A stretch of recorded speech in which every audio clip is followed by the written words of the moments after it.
So many series and all these theories, I'm losing my mind. I've lost track of time. How can I watch them all? Oh! 2, 3, 4.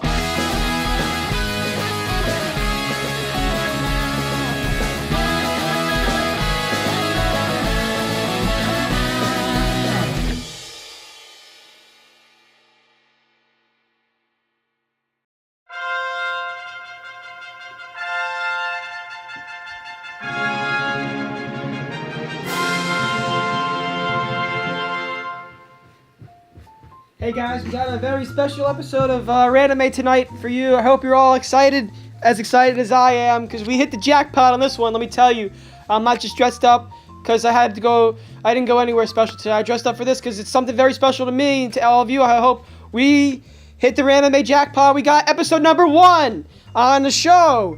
That was random, and we're going to give you our review. So once again, this is EJ. You didn't tell me. This is EJ. You didn't tell me that we were dressing up. It was a last minute thing. We planned this a week ago. It's a last minute decision. And I'm Chris. And welcome to Randime, where we talk about random shows in a random way. Random anime. In a random anime way. Alright guys, as I mentioned, this is a very special episode. Today we're going to be reviewing Basilisk, episode number 1. My Beloved, Please Die. Very interesting title there. Interesting, Chris. No cards are out of order. Alright, Chris, what you think of episode 1? I liked it. Oh, Anything else? Well, I mean, I need more questions. Sorry. Alright, for me then, I thought, as surprising as this is going to sound, guys, I was still confused watching the first episode of this show. The names were all over the place. They bombarded you with like 10 characters. A lot of characters coming in, coming out. A lot of guys and gals to keep track of. But besides being confused, overall, happy with it. It's a good episode overall.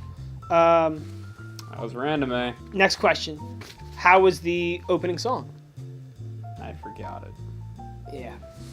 Which I guess answers it. Which is not surprising. I thought it was pretty weak Yeah. as well. I just felt like they could have done a little bit more. They had an opportunity to go off with a flute. They didn't take it. They kind of built it up. They lit this candle and they just blew it right out. They didn't even let it burn. Hoo-wee. All right. You talk about flutes. Next question, as always at Random is, how lost do you feel? Well, I mean, episode 1, so better than usual. Okay. I mean, they told you the plot, basically. Yes. You said you were pretty lost. Yeah, still pretty lost, though. I was kind of confused. There's a couple different things I'd like to get into about where I was confused at. But for the most part, I think I have an idea that there's some sort of emperor who's passed away, and he's got his 2 kids. Shogun? Is this a shogun? Shogun. Are you sure? Yeah, they say shogun. Oh, That's Japanese. I thought they said emperor. Is it? I didn't know that. I mean, it might be interchangeable. Shogun. Tokugawa shogunate. Do you not know your Japanese history? No, EJ? I don't. No? I wasn't taught that in school, unfortunately. Wow. We learned a little bit about China, though, but not Japanese. Read. That's fine. I'm glad you can bring that part of the show, Chris. I haven't read any of that. So in this episode, in this show, Basilisk, we are taught about the two sons of an emperor who will be But we don't see. one of which will be accepting the throne, becoming the new emperor. But there's a divide between the citizens and the nobility and even the special guard about who should be the new emperor. And so I thought this guy was the shogun. Decides the best way to resolve this is to have 2 warring ninja factions compete in a 10v10 murder battle to decide who should be the next emperor. Each set of ninja clan will be assigned a brother and I guess 10 fighters, and they'll just kind of fight each other, and whichever side wins, that side gets to be the side with the new emperor. A brother? What?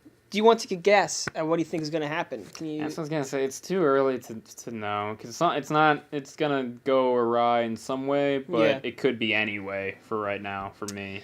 Yeah, personally, I was really thinking that this was just going to be from the midway point. I was like, okay, this is just going to be some sort of like 10v10, big battle system. Maybe they, like you said, like big tournament arc where they just set up the fights. Yeah. But just kind towards the end of the episode, I was like, holy shit, maybe that's not how this works. It looks like they agreed upon at the start who the 10 warriors are. Right. And it's almost like a little like secret, smash and grab kind of thing where you got to go in and just kill the other team's ninjas beforehand. Right.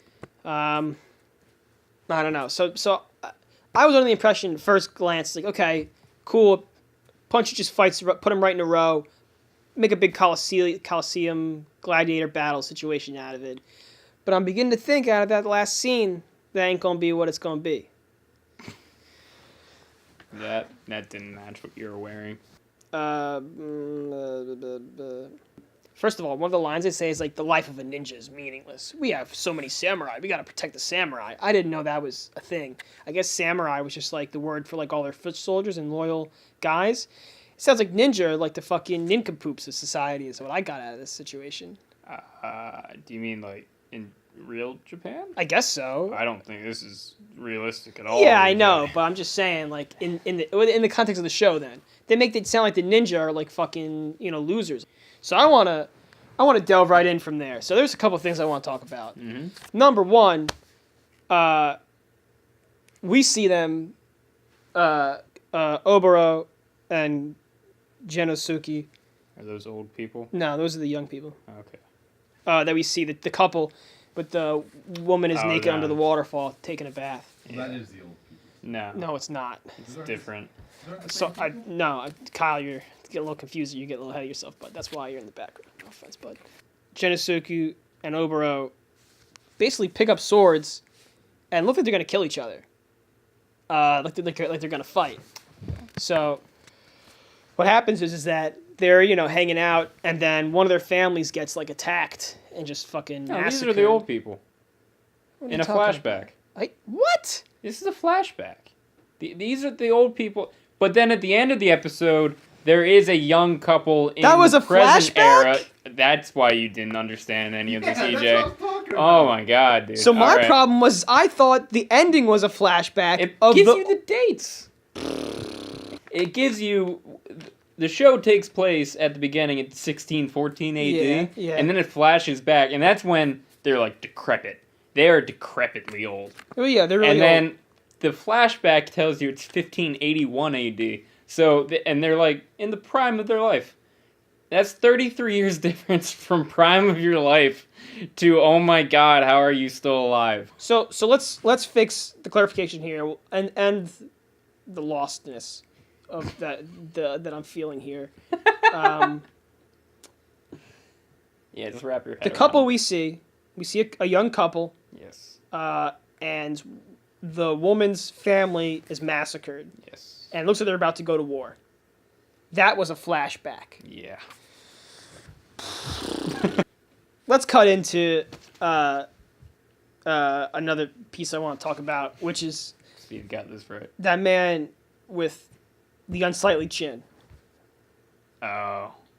Yeah. There's a character in the show who was blessed with the opposite of beauty. I'd say cursed with you have a way with words. Ugliness, maybe. Very unlucky situation that led to his scrotum being attached to his chin. Now, I don't know if that was a life-saving technique or if that's how he was born, but it is not a good look. I just wanted to get that out there. Oh, I forgot to tell you guys, major spoilers in this one. This will be a major spoiler episode. Are there? It's episode 1. So let's dive into some of these characters. We're done with the bald guy. We don't need to talk anymore about him. The two ninja that we did see had some very interesting powers. Yeah. One of them just had super strong string that was made from hair. I didn't really get that, but basically almost... I mean, I appreciated being told near the beginning that it's made out of hair and it can break rock, and the other guy shoots phlegm that's like glue, because then I'm like, alright, I know what show I'm watching.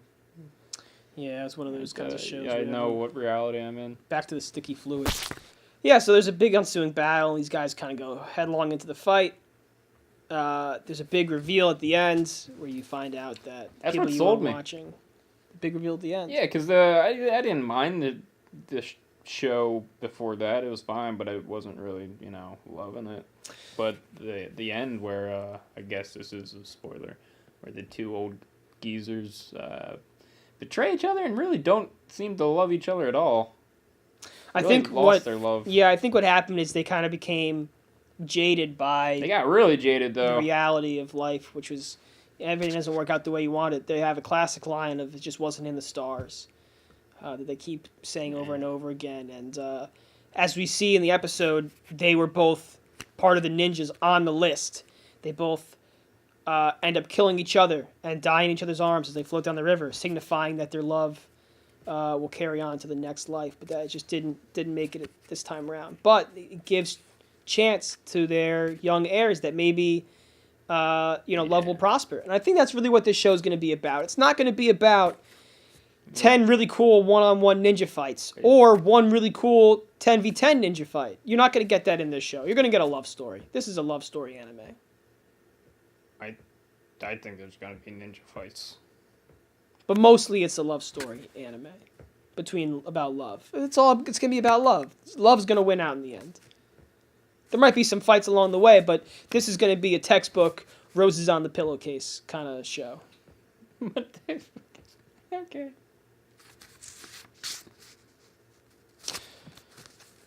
I guess we're going to... Please stop laughing. All right, so Chris, who do you think was your favorite character in this episode that we watched today from Basilisk?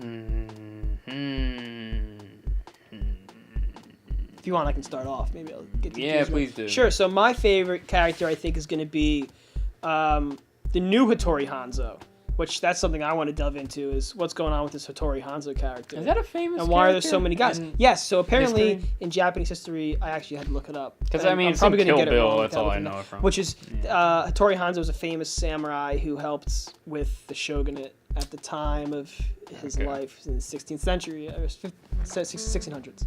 Yeah. Doing some big stuff there. He's a big influence, and he's ingrained himself, I guess not on purpose because he's probably dead, into popular culture throughout the years. So there's been a lot of movies and shows and reimaginings of his life, and then he's also kind of injected into different Japanese culture. I don't know. So yes, there's a character in the that movie Kill Bill by Quentin Tarantino. Very important character in the first movie, not so much in the second movie. I did just watch that recently. I thought it was pretty good, but that's for another time. I thought there was going to be a couple different Hattori Hanzos running around doing the Hanzo stuff, but You must have been really confused. I've soon learned that guy's probably dead, and there's a new one now who looks very similar to how I imagined Christian Bale looked in that samurai movie he was in. So, Chris, have you decided on maybe your favorite character? I'm gonna go with Hunchback Flum guy from Hunchback Flem guy from the Koga clan. Yes. Yeah, that guy was pretty interesting. I was wondering if he had something in his like a backpack, Kind of like a like a Gaara character. Thank you. From Naruto. Thank you. There was no sand in that bag, just pus. It was probably a big pus-filled blemish that had it been modern medicine, they probably would have popped it and it would have been very painful, but it would have probably felt a lot better. Yes. I thought that was a pretty simple take. So here's what I want to delve into. I know we mentioned it a little bit before. Is why is the life of a ninja not worth that life of a samurai? You're that's such a throwaway line. I don't even remember. No, are you serious? I guess what we don't know is show. what the political ramifications of this are and how they've been able to get the people on the side of letting these ninja, fight for them. Like, will there be some sort of, I don't know, they didn't have television or radio back then. Maybe some sort of print media, newscast coverage of the different battles. They have live coverage, and they have guys going around town just yelling about it. Which episode would that be in, AJ? Probably in every episode, just a little feature. So instead of ninja battles... No. I thought it'd be interesting if, you could see what the citizens are going through during this time of turmoil. You did? You did? You thought that'd be interesting? Yeah, that's why. Get the civilians' take? Yeah, I mean, how are you just going to say, hey, we're going to let, the ruling class be decided by whoever kills more people in this 10-on-10 battle? It's like, who's my side? What's the average Joe Schmo? Well, maybe, the rice patties, what does he think? I'm just saying, maybe it'll come in later. I mean, we saw... Yeah, I'm saying it won't. All right. I guess my next question is, Chris. Sorry. Out of the 18 remaining ninjas, what powers are you trying to see in some of these ensuing fights? I mean, how do you even guess? From the ending, do you remember who, after the ending? Yeah, there was a guy with very stretchy arms. Yes. That's the one I remember. And there was a pudgy guy. I don't remember the pudgy guy. Do you know what his power was? Fat. He just looked fat. I don't know. Again. I'd be interested to see what kind of power that guy can use, put behind. I don't know.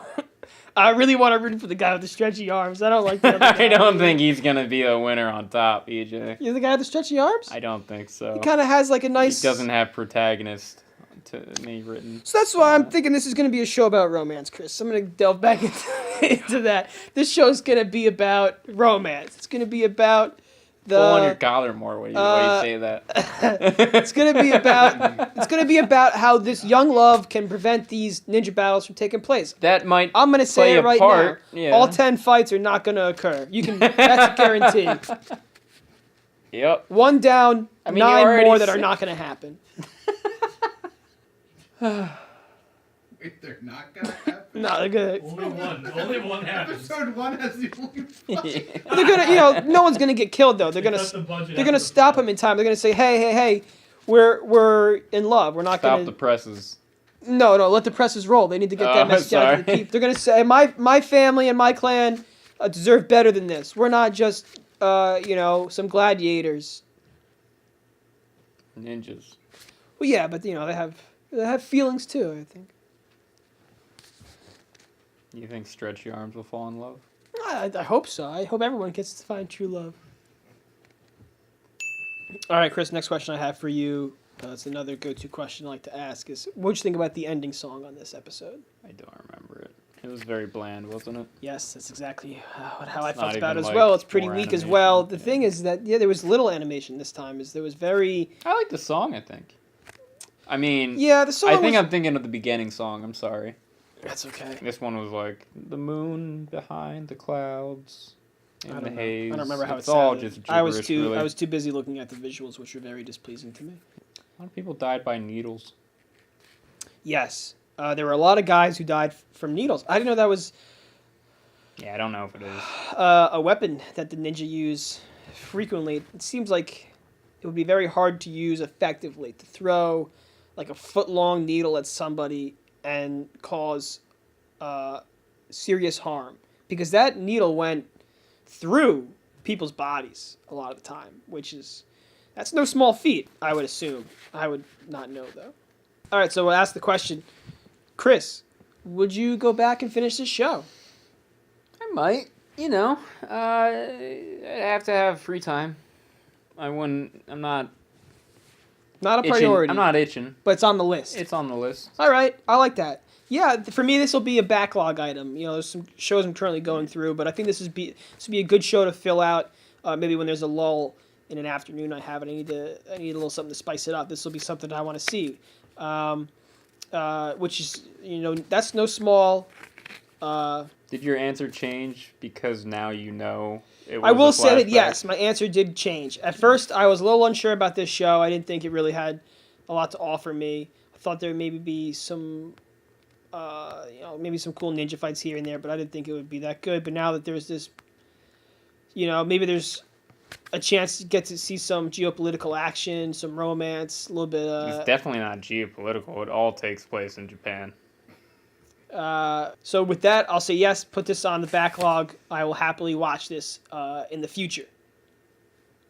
You don't have any other things to talk about from the show, though? You have any other notes that you wrote down? So another question, Chris, maybe. that was sent in by one of our viewers was That's just a lie.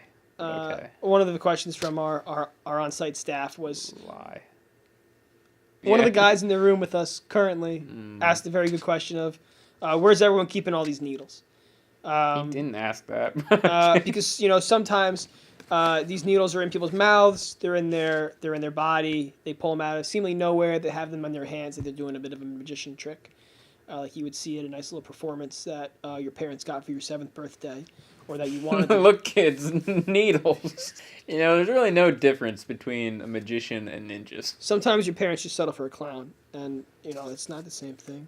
Sometimes you're afraid of clowns, and that's not really what you're into. You want to just see a little Are bit. you afraid of clowns? A little bit of magic, but there's a clown at your birthday party. Is it the thing that And happened to you? You don't want to have a good time anymore because you don't like clowns. Oh God. But we touched on something. that doesn't matter, okay? Did a clown take out a needle at your birthday party? No, we're okay. It's possible that maybe he was storing some of them in his body. I've seen people who have swallowed swords before at other kids' birthday parties, but not at mine. But that's a pretty amazing trick as well. They put the whole sword down their throat and they pull it back out. I don't know where it goes, if it's going down the pipes or not, or if it's just an illusion, or maybe it's a collapsible sword, which could be the kind of thing that these ninjas are using, is they're using collapsible needles. How would it go? All right, whatever. How would it go through? Ninjas are using collapsible needles that they maybe twist. I have a tension rod in my room that I use for my curtains. It's just a needle.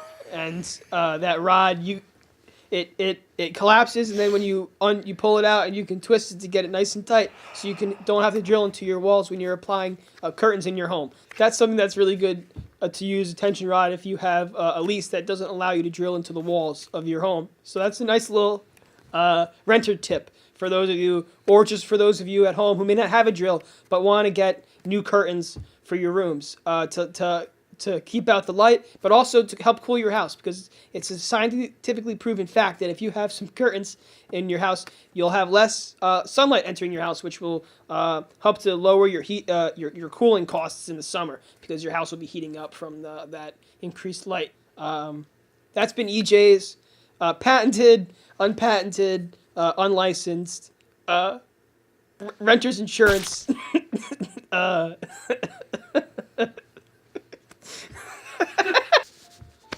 All right, I think that we've run out of time for this episode. We're very happy that you were able to make it on this very special episode where we were lucky enough to get randomized episode number 1 of Basilisk. Once again, I'm EJ. I'm Chris. And this has been Randime. What a great show. Thank you. And come again next time. Thanks and good night.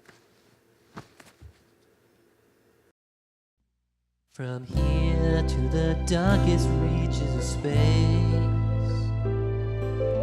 friendship and love will conquer evil. But now it's time to go to sleep, and I will see you in my